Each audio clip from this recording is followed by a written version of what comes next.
What is an earnest money deposit and how much should it be?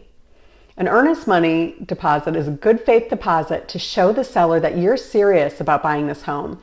And there's no set number as to how much the deposit is, as it's what you as the buyer is willing to put down and what the seller is willing to accept. An earnest money deposit is typically 1 to 2% of the purchase price, but can go much higher if the price goes into the millions.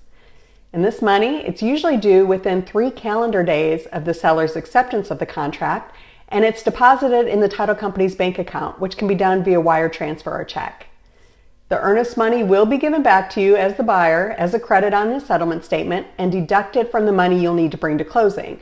So as long as you close, it's still your money to use for buying the home. But what if there are items that come up on the inspection and you no longer want the house? Can you get your money back? It depends. Which contract did you use, and did your realtor send a cancellation of contract to the listing agent during the inspection period?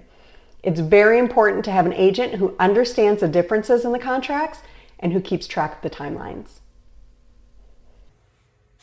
And don't forget to like and subscribe to our page to get more tips, tricks, and how-tos on buying and selling real estate in Florida, as well as home maintenance.